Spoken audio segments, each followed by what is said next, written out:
자, 이제 51번 문제 보겠습니다. 51번 보시면 스프링클러 설비 배관에 대한 내용으로 옳은 것만 모두 골라라 그랬습니다.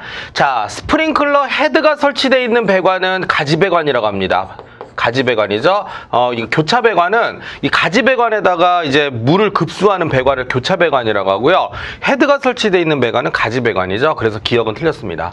자, 가지배관은 교차배관에서 분기되는 지점을 기점으로 해서 한쪽 가지배관에 설치되는 헤드 8개 이하. 이거 외우셔야 됩니다. 그래서 8개 이하 맞습니다. 자, 디귿. 교차배관은 가지배관과 수직이 아니라 수평이에요. 수평. 자, 수평 또는 밑에 설치한다. 그래서 수평 또는 밑에 설치한다. 그래서 디귿도 틀렸습니다.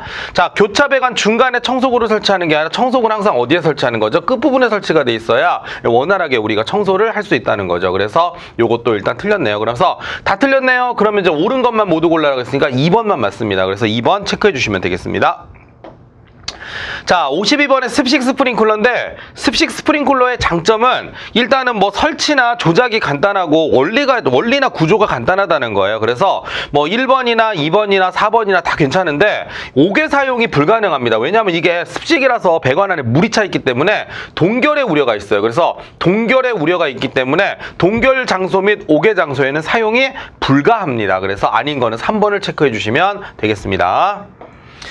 자, 53번 준비작동식 스프링클러인데요. 자, 준비작동식 스프링클러는 좋죠. 이게 헤드에 뭐 오동작 시 수손 피해 우려가 없어야 된다. 헤드 개방 전에 경보로 조기 대처가 용이하다. 뭐 다 맞는데 초기 화재에 신속하게 대처하기가 용이하다라고 하는 거는 일단 기본적으로 개방형 헤드를 갖고 있는 일제살수식이 제일 빨라요. 왜냐하면 일제살수식은 화재 감지기가 감지하는 순간에 바로 이렇게 물이 올라오면서 그 개방된 배관에서 바로 물이 나오거든요. 그래서 초기 화재에 신속하게 대처가 용이하다. 이거는 우리가 개방형 헤드를 쓰는 일제살수식이구나. 이렇게 우리가 이해를 하시면 되겠습니다. 그래서 장점이 아닌 건 1번이 되는 거고요.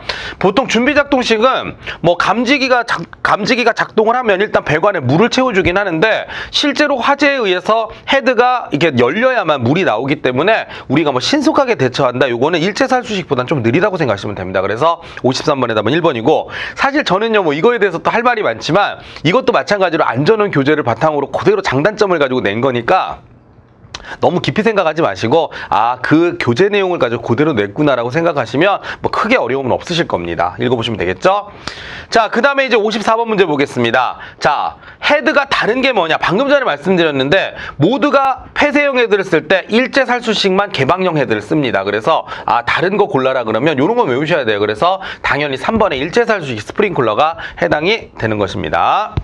자, 55번 보겠습니다. 55번도 제가 이거 딱 찍는 요령을 알려드릴게요. 뭐 여러 가지 원리를 설명해도 좋은데 층고가 높은 장소라는 말 나오면 이거 그리고 이제 초기 화재 신속 대처한다 그랬잖아요. 이거 묻지도 따지지도 말고 뭡니까? 일제살수식입니다. 왜냐하면 이 층고가 다른 애들은 층고가 너무 높으면 헤드가 열에 의해서 개방이 돼야만 물이 나오잖아요. 그러면 그러려면 너무 높으면 얘가 작동을 못해요. 그런데 일제살수식은 감지기에 의해서 개방형 헤드이기 때문에 감지기에 의해서만 물이 나온단 말이에요. 근데 감지기는 보통 헤드들보다 좀 높은 곳에 설치해도 작동을 하기 때문에 이 층고가 높은 장소에서 소화가 가능한 건 일제살수식이 되는 것입니다. 그래서 답은 1번을 여러분들이 체크해주면 되겠습니다.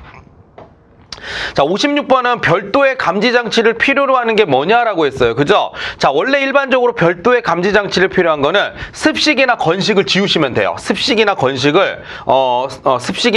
지워주시면은 그게 일단은 별도의 필요 없는 게 되는 거고, 그리고 별도의 감지장치라고 하는 게 필요한 건 누구냐면 보통 이제 준비작동식이나 일제살수식이 됩니다. 그래서 우리 교재에 나와 있는 그대로 한다면 준비작동식이나 일제살수식은 별도의 감지장치가 있어야 된다는 겁니다. 그래서 답은 4번이 되는 것입니다. 부합식은요 따로 체크하지 마세요. 부합식은 우리가 보통 일반적으로 쓰는 방식하고 좀 많이 다르기 때문에 여러분들이 이 별도의 감지장치라고 하는 게 필요한 거는 준비작동식이나 일제살수식이구나 뭐 그렇게 체크해 주시면 되겠습니다. 자, 그 다음에 57번 이산화탄소 소화 설비 뭐 장점에 해당하지 않는 게 뭐냐? 화재 진화 후에 깨끗하다. 그렇죠. 이산화탄소는 뭘로 껐나 모를 정도로 깔끔하게 불을 끄죠. 소음이 적고 아니에요. 이게 고압으로 방사가 되기 때문에 굉장히 소음이 커요. 그래서 이거를 그 민체 무해하다기보다는 질식의 우려를 일으킬 수가 있습니다. 그래서 뭐 여러모로 일단 이산화탄소가 좀 위험한 점이 있어요. 예전에 그 서울에 있는 금호미술관에서 그 이제 이 이산화탄소 소화 설비가 한번 오작동을 해가지고 이 사람들이 이산화탄소를 막 이렇게 뿜어져 나오는 거 그대로 들이마셔서 한 명이 사망하고 한 40여 명이 병원에 실려간 적이 있었거든요. 그게 이산화탄소의 단점을 좀 이렇게 극명하게 보여주는 사건이었다라고 하는 겁니다. 그래서 57번의 답은 2번을 우리가 체크해주면 되겠습니다. 신부화재 적합하다. 맞습니다. 이렇게 스며드는 성질이 있어요. 이산화탄소는 공기보다 무겁고 불연성이기 때문에 스며드는 성질이 있어요. 그래서 신부화재에 적합하다는 것도 한번 생각을 해보시면 좋겠습니다. 피연소물의 피해가 적다. 뭐 이런 말들이 나오겠죠. 57번의 답은 2번을 체크해 주시면 되겠고요. 58번에 보시면 자 이게 나옵니다. 이것도 제가 키워드만 딱 적어드릴게요. 격발이라는 말이 나오고 파괴침이란 말이 나오죠. 이거 솔레노이드 밸브입니다. 그래서 이 실제로 이렇게 총처럼 이렇게 뾰족하게 바늘이 돼가지고 격발이 되면서 이 기동용기의 동판을 깨거든요. 이렇게 깨트려서 우리가 가스가 나오게 하는 걸 뭐라고 합니까? 솔레노이드 밸브다 이렇게 얘기를 하는 거예요. 그래서 58번의 답은 3번을 체크해 주시면 되겠습니다. 자, 59번 볼게요. 가스계 소화 설비에서 소화약제 방출 시에 압력을 이용하여, 자, 압력을 이용해서 접점 신호, 딸깍딸깍 붙였다 떨어졌다겠죠? 그래서 이걸 뭡니까? 제어반에다 입력을 시켜서 방출 표시 등을 점등시키는 역할을 한다. 압력을 이용해서 딸깍딸깍 이거를 켜주는 역할을 하는 거 당연히 압력 스위치라고 합니다. 그래서 답은 일단 2번을 체크해 주시면 되겠습니다. 압력 스위치. 자, 60번 보겠습니다. 자, 이번에는 요게 키워드예요. 2개소 이상의 방호구역에 우리가 가스를 공급을 해야 되잖아요. 어디에다 넣을까요? 불난 곳에 넣어주세요. 뭐 해야 되죠? 선택을 해야 될 거 아니에요. 그래서 이거를 우리 선택 밸브다 이렇게 얘기를 하는 것입니다. 그래서 요런 어떤 각각의 기능 물어볼 수 있으니까 한번 여러분들이 생각을 좀 해보시면 되겠습니다.